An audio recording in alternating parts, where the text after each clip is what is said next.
So if you've been paying attention to the mobile community in the last week or so, then you've probably heard of this new game coming out called Project Bloodstrike.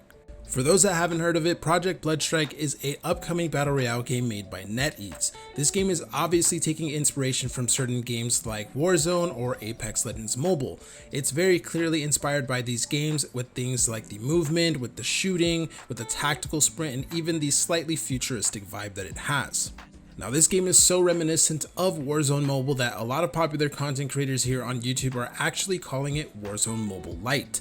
However, make no mistake, this game does not have any affiliation with both Warzone or Call of Duty in general. Like we already mentioned, this game is being made by NetEase. It's just being called Warzone Mobile Lite because that's what people do here on YouTube. But there is definitely a reason why all of these content creators are basically calling this Warzone Mobile Lite. It's very clearly taking inspiration from Warzone like we already mentioned. Things like the tactical sprint, the real and gritty animations when it comes to reloading, even things like being able to respawn after you die or being able to use money to buy in-game items. These are all things that have been made popular by Warzone and they are now in this game. But that is not all of the similarities that Project Bloodstrike has with Warzone Mobile. One thing that they made clear in the Call of Duty Next event with Warzone Mobile was that the game was going to feature up to 120 real players, and they really emphasized that other Battle Royale games on mobile have a lot of bots, and Warzone Mobile wasn't going to have any. This is something that Project Bloodstrike is also doing, where they're basically having little to no bots in every single match, meaning that most of the people that you play against are indeed real players. This is one of the main reasons why Project Bloodstrike is blowing up right now in the mobile community. It shares a lot of similarities to Warzone Mobile in terms of the actual gameplay, and every single game you go ahead and play, most of the people that you encounter are indeed real, which makes the game incredibly challenging but also incredibly rewarding. Now it's pretty clear why this game is getting really popular right now, but obviously a lot of the things that are making it popular share similarities to things that are found in Warzone. So could this possibly be a negative thing for Project Bloodstrike? There are two main things that I think we need to think about when it comes to Project Bloodstrike's future once Warzone Mobile is available.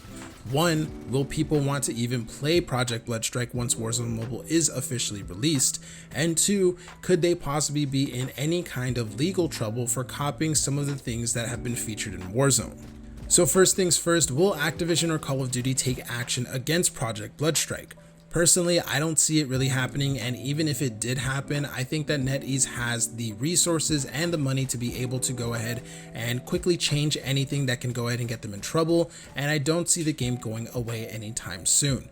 We've seen a lot of their games basically copy other popular games, and they've been able to get away with it for years now. In fact, they've basically made their entire career off of doing this, so I don't think that they're going to be in any type of legal trouble, and I don't think the game is going to get shut down. From what we've seen so far, it doesn't seem like they're actually taking any assets or copyrighted material from Warzone. They're basically just copying things that are in that game and doing it in their own way and in their own version.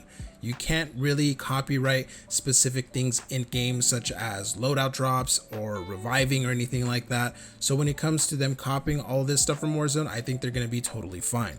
However, there is another point to be made, and that is, of course, will people even want to play this game once the real Warzone Mobile is available? Right now, one of the reasons why this game is as popular as it is because it shares so much similarities to Warzone, and it's coming out in a time right now where Warzone Mobile is not publicly available to everyone. I think once most people have access to Warzone Mobile in the form of a beta or even when it's fully released, I definitely do think that we're going to see a huge drop in interest when it comes to Project Bloodstrike. I do think that it will still have a community, but for the most part, most of the content creators that are hyping up Project Bloodstrike right now are obviously going to move over to Warzone Mobile, and I think most of the communities that follow them will also do the same. One thing that can keep people interested in Project Bloodstrike even when Warzone Mobile is available is if it has lower system requirements than Warzone Mobile. Right now, Warzone is technically a very demanding game in its closed alpha state, and it might end up being that way once it's fully released. If Project Bloodstrike can deliver a pretty fun and optimized experience for low-end devices better than Warzone Mobile can, then people will still play Project Bloodstrike because they basically will not be able to play Warzone Mobile, so they might as well play this clone. We'll have to see how NetEase gives this game its own unique identity and how they develop it going forward. Right now, it's successful because it's a Warzone Mobile clone, while Warzone Mobile is not officially available. But as we've seen in the past with other NetEase games, it's not enough to just be a copycat of other popular games. You have to do something unique, and you have to be able to draw people in and keep them invested in your game. And that's something that we haven't really seen with NetEase's previous Battle Royale games. Even their biggest one, Rules of Survival, slowly started to die off after PUBG Mobile and other popular Battle Royale games came out on mobile, and now that game is shut down. So it'll be interesting to see how NetEase develops this game going forward, especially once Warzone Mobile starts to release these public betas and stuff that they've gone ahead and hinted at. But we're going to go ahead and wait and see what ends up happening with this game, and I'll definitely keep you guys updated with any major updates when it comes to it. But that's going to be it for this video. Hopefully you enjoyed it. Let me know what you guys think about Project Bloodstrike down in the comments below, and I will see you in the next one.